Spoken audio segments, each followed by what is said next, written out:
1절에서 4절까지 교독하겠습니다. 오늘은 이사야서 61장을 공부하는데, 이사야서 61장은 우리 둘의 선교 운동과 밀접한 관계가 있는 본문인 만큼 1절에서 4절까지 한 절씩 교독하겠습니다. 주 여호와의 영이 내게 내리셨으니 이는 여호와께서 내게 기름을 부으사 가난한 자에게 아름다운 소식을 전하게 하려 하심이라. 나를 보내사 마음이 상한 자를 고치며 포로된 자에게 자유를, 갇힌 자에게 노임을 선포하며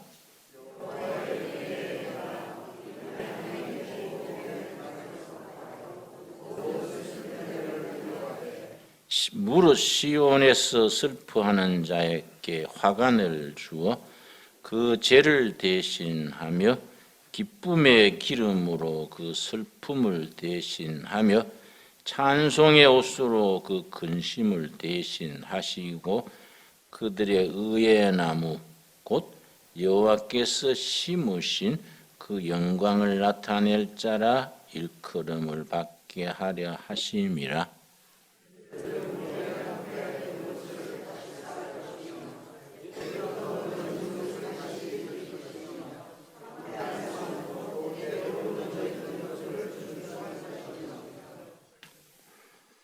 최동동 목사님이 개소주를 먹었다 해서 혹시 개소리 할까봐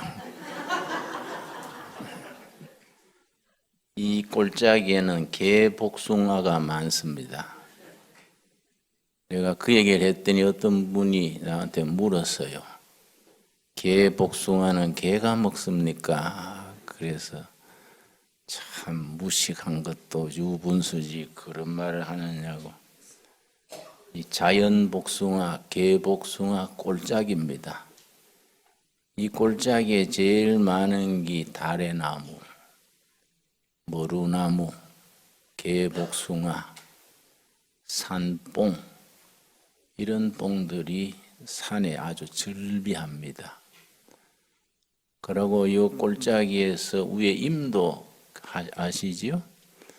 그 사이로는 아무도 다니지 않기 때문에 수십 년이 가도 아무도 밟지 않는 골짜기가 있어서 거기는 산돼지 해방구역입니다. 산돼지들이 완전히 해방구역, 아주 자기들의 왕구역이지요. 한 번은 새벽기도 마치고 나갔더니 산돼지 애미가 새끼 12마리를 거느리고 길을 건너가더라고요. 그 내가 인사를 했어요. 우리 해꾸지를 안 하니까 착한 줄 아는 것 같아요. 겨울에 눈이 많이 올 때는 먹이가 없어요. 우리 식당의 음식을 산돼지 다니는 길목에 갖다 놓습니다.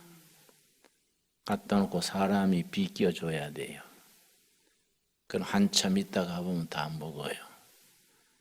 눈이 왔을 때는 그렇게 우리가 자연, 동물을 보호하는 거지요.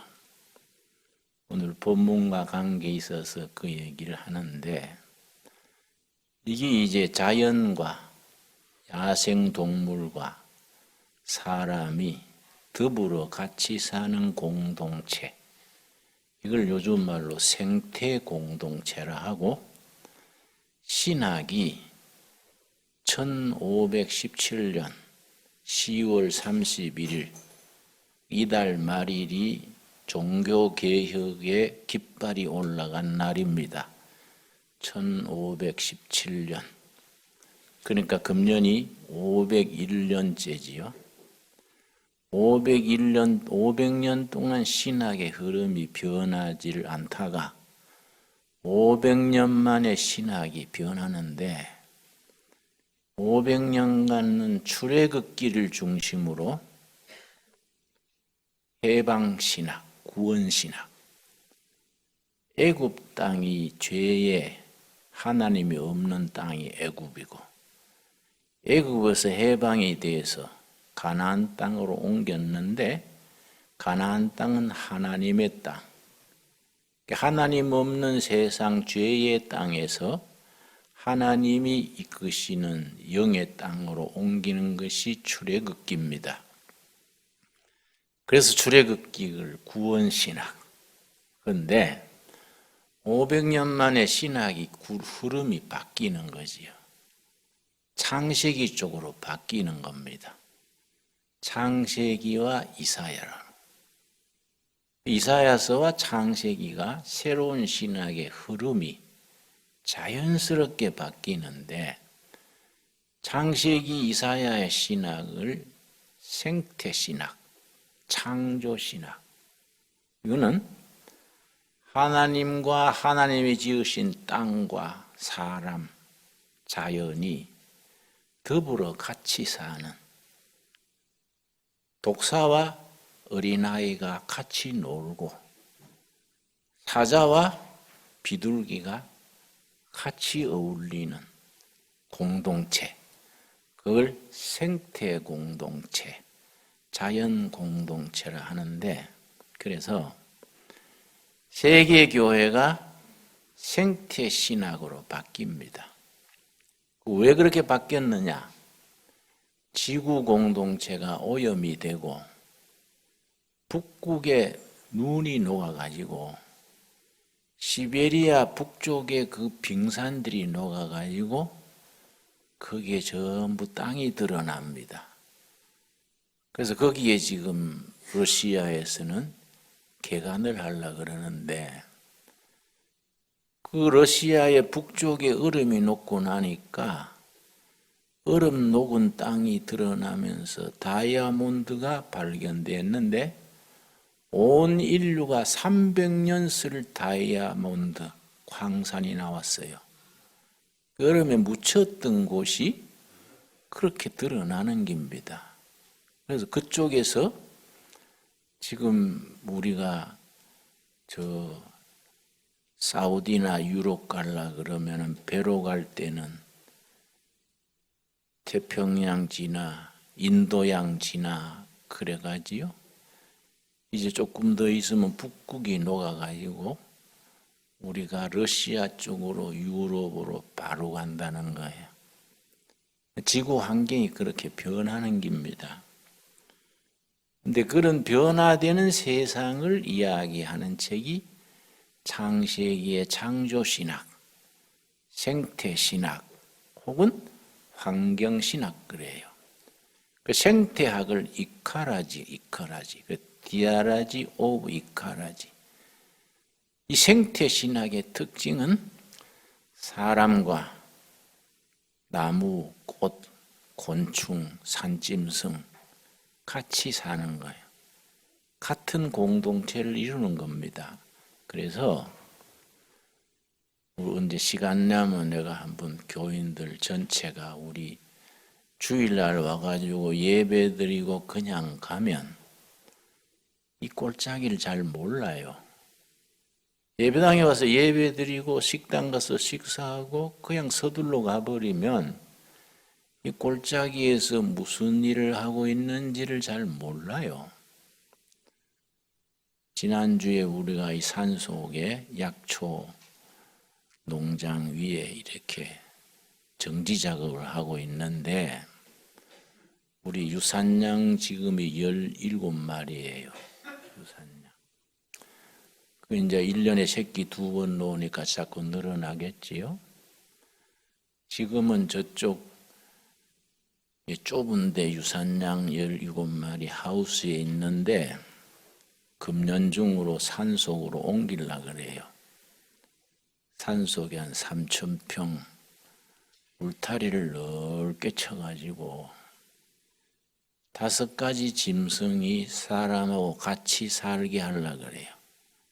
이 창세기, 이사야 신학적 배경이 있는 겁니다. 그냥 뭐 동물 농장이 아니고 성경적인 생태 공동체를 우리가 이루는 거지요. 그래 항상 교회 신학은 세상 학문을 앞서야 됩니다. 신학이 세상의 사회학이나 정치학이나 과학을 이끌어가야 되는데 우리 그동안엔 그렇게 하지 못했던 감이 있지요. 산양을 저리 옮기고 그 농장에 닭하고 꿩하고 그러고 거기에 다람쥐하고 이 다 같이 다 토끼 그 3,000병 안에 토끼를 풀어놓으면 토끼는 집을 안 지어줘도 돼요. 지가 다 굴 파고 그 안에 새끼 놓고 저절로 번식하는 겁니다.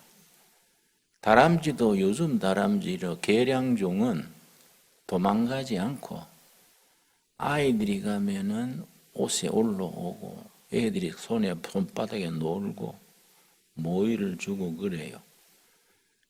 산양, 토끼, 다람쥐, 닭 한 500마리 풀어놓고 꿩 5가지를 한 농장에 같이 살게 하는 겁니다. 이 이사야서 11장에 있는 이상이 먼저 나온 거예요. 그래서 이것을 이사야서 61장에서는 그런 미래의 세계를 미리 환상으로 얘기하는데 이 하나님의 나라가 되면 그렇게 된다 이건데 우리는 조그만하게 생태 공동체, 은혜 공동체를 예습하는 거예요. 예습. 그제 사람이 그 같이 농장 만들어 가지고 유산양 먹이고 토끼집 짓고 다람쥐 놀고 닭이 500마리 뛰다니고 또 거기 꿩이 같이 노는 거야. 닭은 모이를 안 줘도 거름을 많이 뿌려 놓으면은 지렁이가 엄청 생겨요. 우리가 약전 골목에 약초 갖다가 퇴비장을 만들었는데 내가 그 약초 퇴비장을 삽으로 뒤져봤더니 완전히 지렁이 덩어리야, 지렁이. 지렁이가 저절로 생겼어요. 닭이 그거 먹으면 닭이 저절로 크는 거예요. 빵이 비용하고. 그러니까 우리가 생태 공동체를 이루면 사람도 좋고 닭도 좋고 흙도 좋은데 지난 몇십 년 동안 제초제를 쳐가지고 싹 몰살시켜 버리니까 지렁이가 그냥 죽나 이게. 악담하고 죽을 거지요. 너그 인간들 우리 몰살시키고 너끼리 잘 사는가 보자. 너그 애들은 아토피로 부스럼이 날 거이고 너그 노인들은 치매에 걸릴 거이고 젊은이는 암에 걸릴 거이다. 지렁이 말을 못 들어 걸치 내가 그렇게 악담하고 죽는다. 안 그렇습니까? 근데 성경에서는 그게 다 없어지는 평화로운 사회. 우리가 이제 벌을 치는데 우리는 아직 벌이 적지만은 우리 교인들 중에도 벌 치는 걸 내가 장려하는 거예요. 왜냐? 벌이 왜 중요하냐? 벌이 없으면 인류는 멸망한다. 이게 정설입니다. 꿀벌이 별거 아닌 것 같지요? 벌이 없으면 인류는 다 굶어 죽습니다. 벌이 전부 곡식 화분을 이렇게 옮기고 꽃 피게 하고 벌이 있기 때문에 농사가 되는 거예요. 이게 얼마나 소중하냐 이게. 그런 걸 우리가 감사한 줄 알아야 되는지요. 우리 사택에 여러분 와보시면 들어가는 입구 위에 벌집이 있어요. 그러나 우리 집은 벌하고 공존하는데 이걸 몇 년 동안 그냥 뒀기 때문에 벌꿀 치는 전문가가 이 속에 꿀이 아주 뭉태기로 들었을 것이다. 몇 년간 꿀 안 뜨고 가만히 뒀으니까. 그러니까 그 속에 아주 꿀단지가 들었는 거예요. 그 떠다가 꿀 떠드릴까요? 그래서 놔두소 막 놔뒀다가 좀 더 늙거든 떠먹지 뭘 그 아직은 생생하니까 그냥 두고 봅시다. 근데 그러지요. 생태 공동체. 이사야서가 그 환상을 얘기하는 거예요. 61장 1절 주 여호와의 영, 성령이지요. 성령. 주 여호와의 영이 내게 내리셨으니 이는 여호와께서 내게 기름을 부으사, 기름 부었다는 말이 요점입니다. 여러분 성경 읽으실 때에 그 한 줄 한 절 한 단어 한 단어의 의미를 깊이 마음에 새겨야 됩니다. 내게 기름을 부었다. 두 가지 의미가 있습니다. 첫째는 특정한 사명을 주었다. 특정한 사명. 개인에게 하나님이 사명을 준 겁니다. 둘째, 그 사명을 감당할 능력, 힘을 준 거예요. 감당하도록. 사명만 주고 능력이 없으면은 이건 공연불이지요. 능력은 있는데 사명이 없으면 엉뚱한데 인생을 낭비하지요. 성령이 임해서 기름을 부어 사명을 주시고 그 사명을 감당할 능력을 주시는 겁니다. 이게 양쪽이 겸해야 되지요. 사명과 능력. 능력을 부으사 가난한 자에게 아름다운 소식을 전하게 하려 하심이라. 아름다운 소식이 줄여서 복음입니다. 복음. 가난한 자들에게 복음을 전하는 그런 사명을 주셨다. 가난한 자들에게 복음.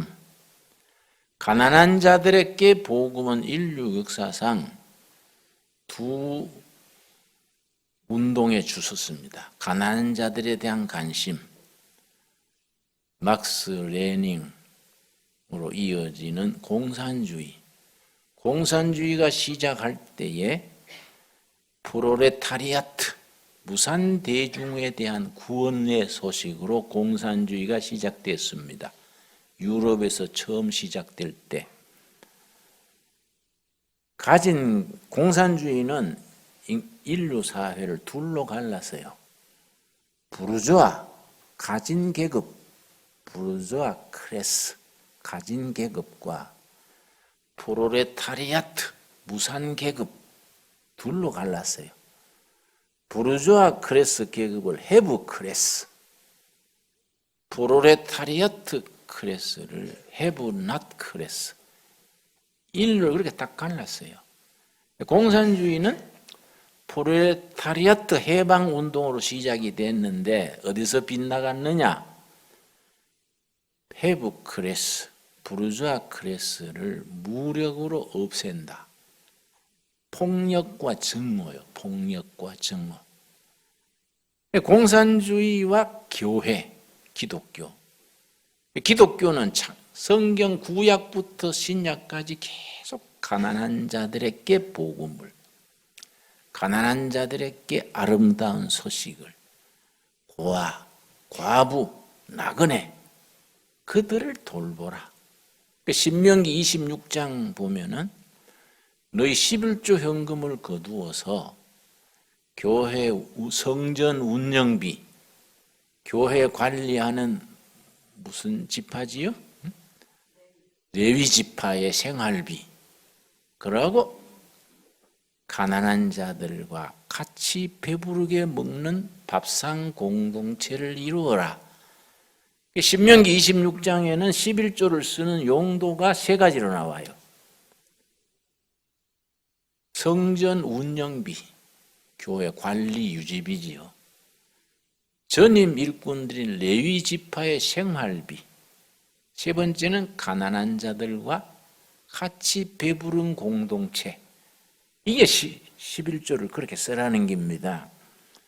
그러니까 그 전통을 우리가 신약의 시대도 이어나가야 되지요. 그러니 성경의 가난한 자에 대한 해방은 사랑으로, 사랑으로 품어주는 공동체를 이루게 했고, 막스, 엥겔스 이 사람들의 공산주의 운동은 프롤레타리아트 가난한 자들을 해방시킨다 그래놓고 폭력과 증오로 한깁니다. 그런데 공산주의를 일으킨 사람이 칼 막스지요. 목사의 손자입니다. 그리고 아버지가 장로예요. 아주 머리가 천재적이랬는데 교회에서 독일 교회지요. 쭉 자라가지고 대학교 때 좌익으로 전향했어요. 그래서 교회는 인민의 아편이다. 헤브크레스, 가진 자들이 가지지 못한 자들을 순종자라라고 길들이는 종교다.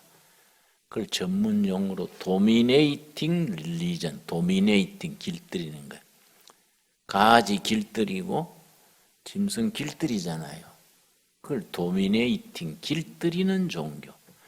가진 사람들 부르주아 클래스가 가지지 못한 사람들 프롤레타리아트 클래스를 길들여 가지고 순종 잘해라.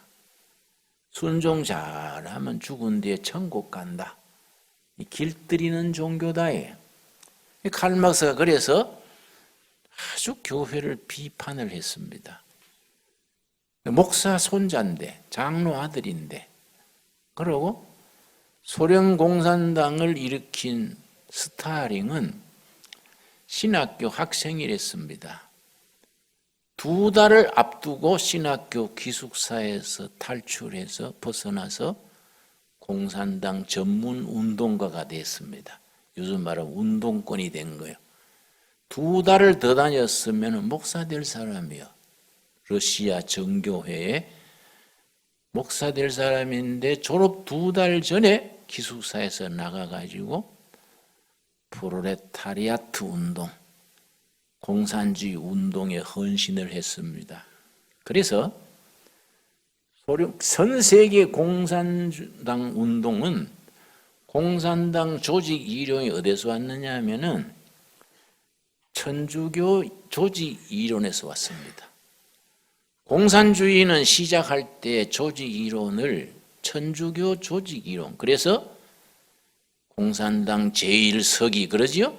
후르시초프, 제1서기 고르바초프, 제1서기란 직책이 천주교 교황청 조직에서 나온 거예요. 그런데 미국의 민주주의는 장로교의 조직을 땄습니다. 장로교 조직을. 장로교 조직을 옮겨간 미국 민주주의는 잘 발전해서 세계 평화, 세계 주도권을 행사하고 캐톨릭 조직을 본받는 소련 국제공산당 조직은 5천만 명을 희생시켰어요. 그 인류 역사에 등장한 재난입니다. 공산주의가 등장한 이래로 5천만 인구가 속절없이 죽은 거예요.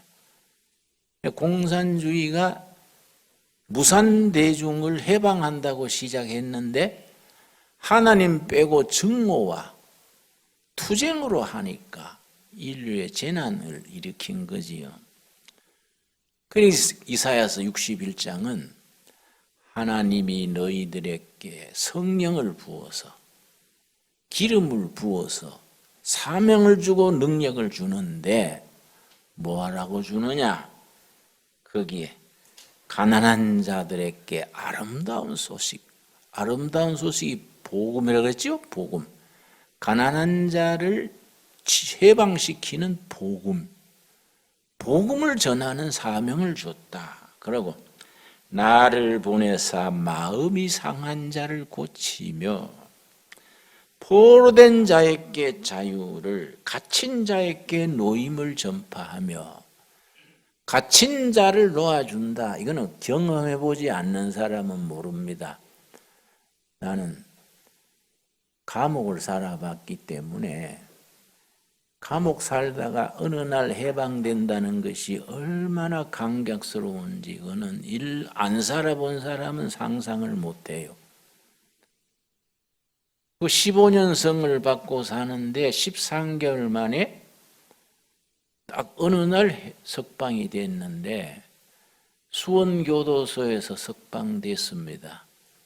수원교도소 정문을 나서니까 그때 교인들이 쭉 버스 대절에 와가지고 환영을 나왔는데 할렐루야 하고 소리 지르는데 이게 감동이 땅이 꿀렁꿀렁해요. 땅이 흔들흔들해요. 그만큼 감동스럽습니다. 발로 땅을 밟으면 땅이 흔들흔들하는 것 같아요. 갇힌 자가 노임 받는다는 것은 이거는 감옥살이 해본 사람은 압니다. 석방된다는 날이 얼마나 소중한 날인지 마음 상한 자를 고치며 요즘은 이 나라 저 나라 할 것 없이 마음이 너무 상해 있어요. 너무 이 현대 세계가 상처가 많은 세계입니다. 상처 많은 마음을 우리 성령님이 치유시켜 주시는 겁니다. 이 책은 연세대학교 의과대학을 졸업한 세브란스대지요. 세브란스대를 졸업한 장애인 의학 박사가 쓴 책인데 치유를 전공해서 정신과에서 치유. 성경적인 치유는 어떤 치유냐? 내가 미국 LA 로스앤젤레스에서 내가 집회하다 만났는데 이성훈 박사예요. 본인이 장애인인데도 정신과 의사로서 세계적인 수준에 도달한 분입니다. 지금 또 서울에서 정신과를 개업하고 있는데 나는 치료받아야 될 정신과 의사 환자들은 꼭 그리로 지금 또 보냅니다. 제목이 내적 치유. 우리 심령이 어떻게 힐링, 치유될 수 있느냐. 이분 아주 신앙이 독실해요. 자기는 장애자로서 다리를 저는데 장애자로 공부하면서 상처가 많잖아요. 그 삐뚤어진 마음이 된다고요. 그걸 어떻게 영적으로 극복했느냐. 그런 자기 경험과 의학 지식과 성경 지식을 합쳐서 우리 심령의 치유는 어떻게 일어나느냐. 초보적인 걸 썼어요. 그 내가 치유관계 책은 이 책을 제일 좋아합니다. 이성훈 박사의 내적 치유. 이걸 참 빌려드리면 좋은데 사람들이 빌려가가지고 안 가져와 버려요. 한 권 가져있는데 이 책이 필요할 때 찾으면 없어. 그러니까 꼭 볼 사람들은 각서 쓰고 빌려가세요. 각서 쓰고. 응? 아주 좋은 책입니다. 상한 마음을 고친다. 그래서 우리 교인들이 이웃을 돕는데 뭐 밥 한 끼 대접하고 이 돕는 게 아니에요. 상처받은 마음을 위로해주고 눈물을 닦아주고 그 마음에 쌓인 한을 풀어주는 그런 도움이 돼야 되거든요. 그래서 요즘 우리 신도들이 꼭 해야 될 과목이 카운슬링, 상담학. 이거 공부해야 돼요. 그냥 사람을 돕는 게 아니라 상담학을 해서 그 사람을 잘 도와줄 수가 있는 겁니다. 이런 이제 우리 공부를 해야 돼요. 우리가 전문적으로 사람을 도우려면은 복지학도 공부를 해야 돼요. 우리 공무원들이 하는 복지는 복지도 아닙니다. 그거는 괜히 돈만 많이 들이고 국가 예산 낭비요. 진짜 복지를 잘하는 것은 교회입니다. 교회. 정부에서 교회에 좀 부탁하면 좋은데 공무원들이 더 잘났어. 응? 교회가 막 하겠다 하면 또 뭐 응? 상대를 안 하려고 그래요. 응? 그러나 진정한 복지는 교회가 하는 겁니다. 성경 자체가 복지 교과서입니다. 성경은 창세기부터 가난한 자, 고아, 과부, 나그네 돌보는 게 의무예요. 이거는 그냥 하는 게 안 좋겠냐가 아니고 의무사항입니다. 그래서 상한 자를 고치며 포로된 자에게 자유를 주고 갇힌 자에게 노임을 선포한다. 그래서 우리가 이런 치유와 이런 걸 잘하려면은 우리 교인들이 똑똑해야 됩니다. 장로교 칼빈 전통은 교인들이 유식해야 돼요. 유식. 장로교 전통은 교인들이 공부하는 겁니다. 평신도들이 공부해가지고 자기 분야에서 빛을 발하는 것이 장로교의 전통입니다. 그래서 장로교 교인의 10대 원리가 있어요. 뭐 성수주의, 11조 이런 거 외에 항상 공부하여 이웃에 유익을 끼친다. 항상 학습하는 겁니다. 그래 이런 책을 가끔 추천을 하지요.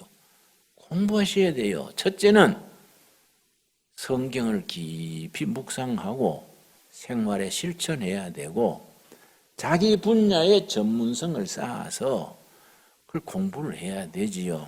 자, 그 다음에 2절. 그럼 우리가 현대 목회로서 예수님이 선포하시는 우리 교회 사역 중에 2절. 여호와의 은혜해. 거기에 줄을 칩시다. 은혜해. 성경에 신명기, 레위기 전통을 알아야 은혜해를 이해합니다. 그냥 은혜해 하고 지나가면은 그 배경을 모르면은 은혜가 깊이 오지 못하고 은혜가 깊이 들어오지 못하면 적용이 안 돼요.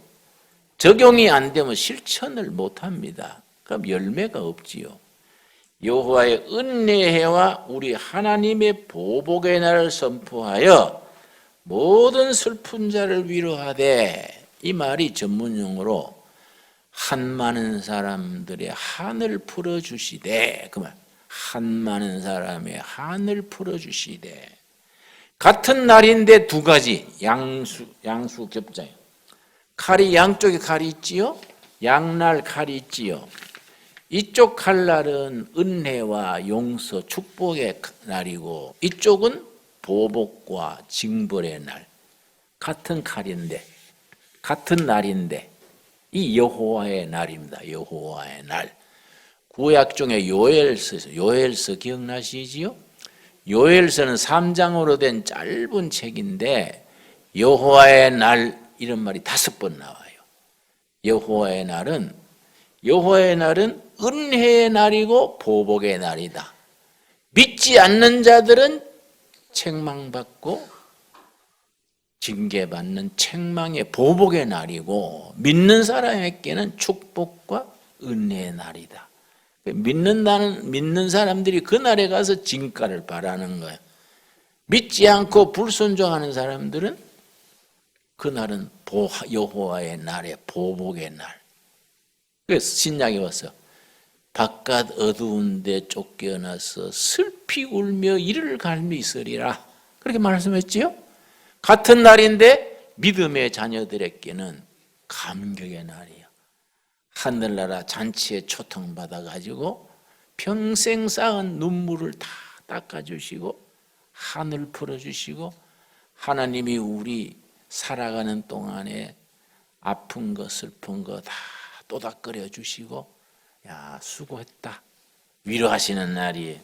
이 은혜해와 우리 하나님의 보복의 날을 선포하여 모든 슬픈 자를 위로하되, 3절. 무릇 시온에서 슬퍼하는 자에게 화관을 주어 슬프고 고단한 인생에게 꽃다발을 머리에 씌워준다. 그래서 서양 사람들이 가장 좋은 선물이 꽃다발을 갖다가 주는 거예요. 꽃다발을 선물하는 것을 가장 좋은 선물로 봅니다. 그래서 추립, 장미 같은 꽃 산업이 발전하지요. 꽃다발을 하나름 안에다가, 독일의 어떤 총각은 자기 사모하는 여자가 있어서 자꾸 해도 안 되니까 장미 꽃송이를 10,000송이를 사다가 밤새 집 앞에다가 장식을 했어요. 10,000송이를. 그래서 그 처녀가 거기에 홀가닥 넘어가서 잘 됐다. 실제 얘기야, 실제. 밤새 장미 만송이를 집 앞에다가 장식을 했으니까 이렇게 화관을 슬픔의 자리에 꽃다발로 머리를 씌워준다. 그러고 뭡니까? 그 죄를 대신하며 기쁨의 기름으로 그 슬픔을 대신하며, 슬픔이여 안녕이지요. 슬픔의 자리에 기쁨이 넘치게. 그래서 은혜 받으면 세 가지가 꼭 뒤따릅니다. 은혜 받은 그 자리에 넘치는 기쁨, 첫째. 은혜 받으면 기뻐요. 둘째, 입술에 찬양. 은혜 받으면 저절로 찬송이 나옵니다. 경험 있으시지요? 은혜 받고 나면 저절로 찬송이 나와요. 셋째는 온몸으로 쏟아나는 감사. 기쁨, 찬양, 감사. 이 은혜 받은 사람의 3대 증거입니다. 성령이 우리에게 임하시면은 기쁨이 넘치고 입술에 찬양이 터지고 감사. 그저 나무를 봐도 감사하고 돌멩이 봐도 감사하고 다 감사한 거예요. 여러분, 그런 은혜를 평생 살아가는 동안에 다 몇 번씩 체험할 수 있게 되기를 바랍니다. 그게 믿는 사람에게 주시는, 말하자면 계급장이지. 그게 면류관이지요. 그런 감동이 요새는 잘 없어요. 교회 가는 게 뭐 그냥 형식적으로 잠깐 예배 보고 가고 뭐 그러면 안 되지요. 예배에 감격이 있어야 되고 예수 믿는다는 감동이 있어야 되고 그러고 살아가는 활력이 있어야 돼요. 그리고 이제 4절이 이제 우리에게 주시는 사명입니다. 사명. 그들은 오래 황폐되었던 곳을 다시 살 것이며 하나님 없는 역사는 이 나라 저 나라 할 것 없이 황폐해지는 겁니다. 황폐. 여러분, 미국의 경우에 트럼프가 좀 왔다 갔다 하는 사람 같고 우리 보기에는 별로 싶으지요? 미국 사람들은 트럼프를 좋아하는 사람이 많습니다. 트럼프가 대통령이 안 될 사람인데 미국의 교회 교인들이 밀어서 됐습니다. 미국의 교인들이 왜 트럼프를 밀었느냐? 미국이요, 성탄절을 이름을 바꿔가지고 홀리데이, 크리스마스는 이름을 못 쓰게 한 거예요. 그 클린턴, 뭐 지난번 대통령 누구지요? 오바마 이 시절에 힐러리가 됐으면 계속 이어가지요. 크리스마스라는 거는 예수가 난 날인데 국경일이 되냐? 이슬람 교인들이 항의한다고 크리스마스를 홀리데이 이름을 바꾼 거예요. 학교에서 기도를 못하게 하고 십계명을 못 가르치게 하고 그러고 동성애 같은 거 다 받아들이고 이러니까 미국의 교인들이 열받은 거예요. 이게 우리 조상들은 목숨 걸고 대서양 건너와가지고 기독교 국가를 세웠는데 이러면 되느냐? 이번에는 아주 교회를 보호하고 기독교적인 대통령을 뽑자. 그래서 교인들이 똘똘 뭉쳐가지고 트럼프를 했어요. 트럼프 말고 이제 플로리다의 도지사, 이런 사람들은 굉장히 신앙이 좋은 주지사를 했습니다. 그 사람 하려고 그랬는데 그 사람은 너무 착해가지고 추진력이 없어요. 근데 트럼프는 아주 배짱이 있잖아요. 응? 말이 많네 하고 그것도 붙이는 게 있지요. 교인들이 신앙은 좀 모자라는데 저 사람은 추진력이 있겠다.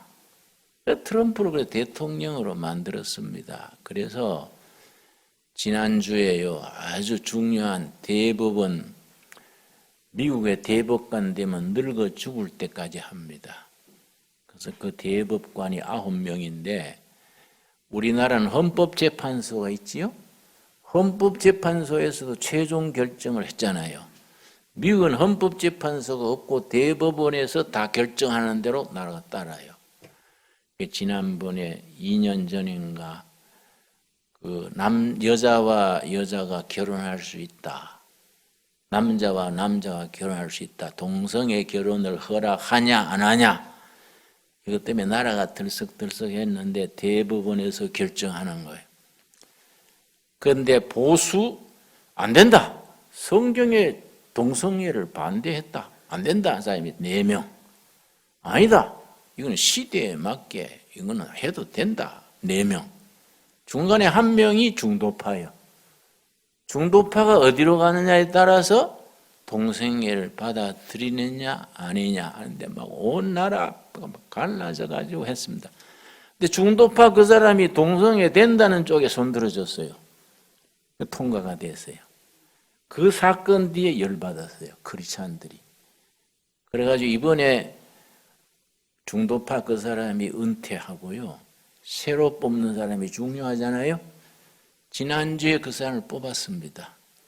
그건 상원에서 뽑는데 51대 49인가 한 표 차이로 보수 측이 됐어요. 그 동성애 이런 걸 하면 안 된다. 교회 법을 따라야 된다.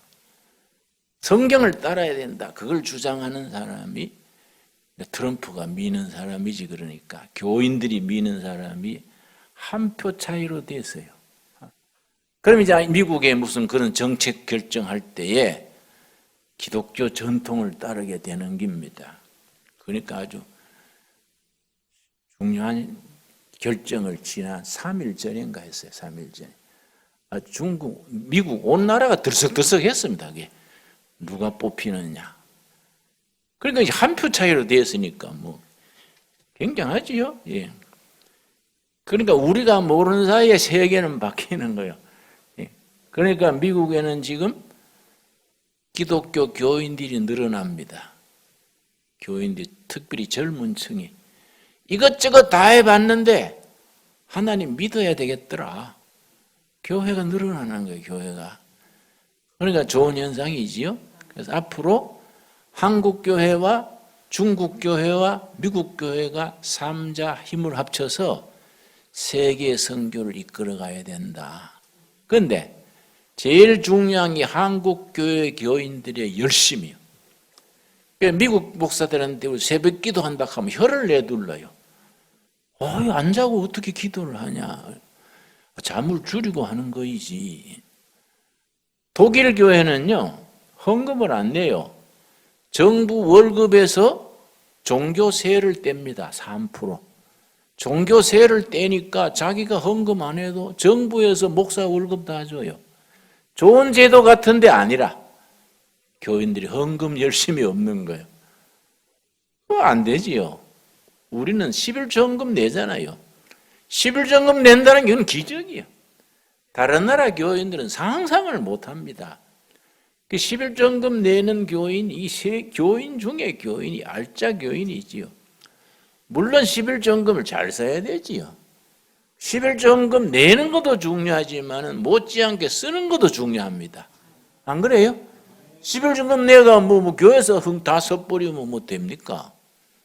그래 우리 전에 교인이 무슨 일을 보다가 교회 돈으로 택시 타고 와서 내가 뭐라 그랬습니다.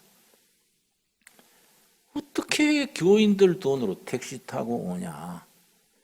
참 뭐 급하고 마땅찮아서 달리기를 하든지 차를 부르든지 하지 왜 교회 돈으로 택시를 타냐. 안 그렇습니까? 하나님의 돈을 교회 돈이 얼마나 소중하다는 걸 알아야지 흥청망청 그래 하면은 안 되지요, 여러분. 그러니까 우리가 이 교회가 되살아나는 일에 한국 교회와 중국 교회와 미국 교회가 지금 힘을 합쳐야 되는데 중국은 시진핑이라고 들으셨지요? 이 사람이 이제 임기가 10년인데 임기도 없앴어요. 평생 하기로 했는데 요새 시진핑이 평생 임기 된 뒤에 첫 번째 하는 게 교회 십자가 허는 겁니다. 전국에 십자가 많이 철거반이 와가지고 십자가 뜯어내는 거예요. 그걸 이제 스마트폰으로 찍어가지고 세계에다가 보내는 거예요. 시진핑이 안 되지요. 지가 십자가를 뜯어가 지가 오래 가겠습니까? 예? 그러면 지가 안 되지요. 교회를 핍박하는 정권이나 정치가는 이거는 제대로 제 명예 못 죽는 거지요. 그래서 사도행전 12장 그런 사람들에 대해 성경이 예언한 게 있습니다. 사도행전 12장 23절 말씀. 사도행전 12장 23절. 그러니까 시진핑한테나 김정은이한테 이런 구절을 가르쳐 줘야 돼요. 옆에 사람들이 일러줘야 되지요. 12장 23절. 헤롯이 영광을 하나님께로 돌리지 아니하므로 주의 사자가 곧 친히 벌레에게 먹혀 죽으니라. 벌레 먹어 죽어버렸어. 헤롯이. 벌레가 좋은 만습니까? 뭐 폐병균, 뭐 온갖 이질균, 뭐 벌레가 뭐 아메바나 박테리아 깔린 게 뭐 벌레지요. 하나님이 거기서 먹어버려. 또 그런 사람들이 또 뚱뚱하잖아요. 김정은이도 뚱뚱해가지고 나 키는 내보다 2cm 큰데 지금 132kg예요. 난 65kg인데. 그러니까 평지를 걷는데도 숨가빠잖아요. 뒤뚱뒤뚱 하잖아요. 조금 살 더 지면 축구공 걸어가는 거지. 35살에 그 뭐 132kg 되겠습니까? 하나님이 한번 먹어보러 그러면 뭐 살도 쪘고 벌레가 먹기 좋지요. 벌레에 먹혀 죽으니라. 헤롯 왕이 뭐 그렇게 예수님 십자가 처형시키고 했는데 벌레 먹으니까 죽어버렸어요. 그러니까 이제 우리 누구 어머니지요? 김순공 어머니 심장 막히는 병 뭐 얘기했지요? 김정일, 이건희, 삼성 이건희, 김진홍 병이 같았어요. 심장 막히는 심장으로 들어가는 동맥이 3개입니다. 그걸 관상동맥 그래요. 나도 자꾸 아픈데 한양대학 병원 종합진찰하니까 괜찮다 그래요. 몸은 안 좋은데 30분 설교하면 뭐 숨가쁘가 1시간 누워 있어야 되는데 그걸 이명박 대통령이 있을 때 누가 얘기하는 거예요. 김진홍 목사가 요새 몸이 약하대요. 그랬더니 대통령 주치의를 보냈어요. 이명박 장로가. 대통령 검사하는 조건으로 검사 다 해봐라. 그래서 서울대학 병원에 나를 데려가가지고 비용은 이명박 장로가 내고 그 사람 뭐 부자니까 그죠. 내가 검사를 싹 다 했는데요. 심장으로 들어가는 동맥이 안 보이는 자리에 70% 막힌 거예요. 그러니까 이 사람이 기운이죠. 피 30%가 살라니까 힘들지요.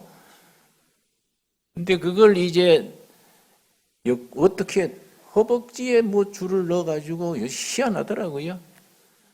그걸 시술을 해서 뚫었지요. 그래서 그 박는 게 뭐라 그럽니까? 뭐, 응? 그걸 2개 박았는데 그 뒤에 말짱하죠. 그런데 같은 병이 이건희, 김정일이에요. 같은 증상입니다. 셋이. 나이는 1살 차이입니다. 나는 41년생. 이건희, 김정일은 42년생. 1살 차이인데 병명은 같았어요. 그런데 김정일이는 죽었지요? 그 사람은 심장병 치료하려고 북한의 똑똑한 의사 10명을 미국 오하이오 콜럼버스 의과대학에 심장과로 유학 보냈어요. 자기 병 고치려고. 그 사람들 유학 갔다 와서 10명이나 유학 갔다 와서 맨날 돌볼 거 아닙니까? 이건희는 삼성병원도 있잖아요. 이건희는 뭐 골프 치다가 그 병 때문에 쓰러져가 지금 병원에 식물인간으로 있지요. 김정은은 죽어버렸지요. 나는 쌩쌩하지 않습니까? 그렇잖아요. 그러니까 이게 우리가 하나님이 함께하는 사람들은 차원이 다른 거예요. 차원이. 이건희가 뭐 병원 없어 쓰러졌습니까? 김정일이가 뭐 정권 없어 죽었습니까? 권력이 없어 죽었습니까? 그러니까 하나님이 벌레 먹어 죽으니라. 아주 짤막한 말씀이지만 실감 나는 말이지요. 성경은 우리에게 주시는 생활의 교훈이지요. 자, 61장 4절, 이사야 61장 4절. 이야기 시작하는데 시간 다 돼버렸네. 참, 61장 4절. 그들은 오래 황폐된 곳들을 다시 쌓을 것이며 옛부터 무너진 곳을 다시 일으킬 것이며 황폐한 성읍 곧 대대로 무너져 있던 것들을 다시 중수할 것이라. 허물어진 곳을 다시 쌓고 허물어진 역사의 기초를 다시 쌓는다. 하나님이 그렇게 하게 한다는 거예요. 그들은 황폐한 곳을 다시 쌓는다. 이 말은 문법적으로는 하나님이 일꾼을 통해서 황폐한 농촌, 황폐한 도시, 황폐한 가정을 다시 쌓게 한다. 쌓는 건 우리가 하는데 시키는 건 누가 시킵니까? 하나님이 그렇게 하게 한다는 거예요. 그걸 미션, 사명 그래, 사명. 그 기름을 붓는 거예요. 사명을 주는 거예요. 황폐해진 마을, 황폐해진 정권, 황폐해진 도시, 가정을 다시 쌓아라. 내가 그 사명을 너에게 준다. 그 뜻이. 우리가 하는데 그 사명을 하나님이 시키고 그 할 수 있는 능력을 주는 거예요. 능력을 맡기는 거예요. 능력을. 그 능력을 위임한다 하지요. 위임한다. 그래서 마가복음 3장 보면은 그렇게 하는 권한을 예수님이 맡기는데 마가복음 봅시다.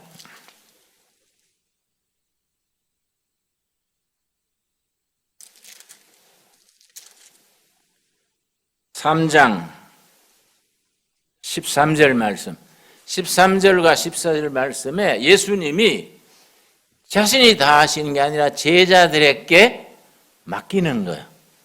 권한을 맡기고 일을 위임하는 거예요. 할 수 있는 능력을 또 주는 거예요. 마가복음 3장 13절. 또 산에 오르사 자기의 원하는 자들을 부르시니 나온지라. 예수님이 사람을 스카우트 하시는 거예요. 우리 교회도 우리 동네 사람이 필요한 사람이 많지 않습니까? 전문가들이 필요하지요. 그렇다고 해서 사람 없다고 일 안 하는 게 아니야. 사람이 제때 올 줄로 믿고 일을 하는 겁니다. 하나님이 때 오는 거예요. 근데 지난번에 포크레인 우리 교인이 서울에 미장원 하는 자매님이 포크레인 우리 마을에 필요한 걸 헌금했지 않습니까?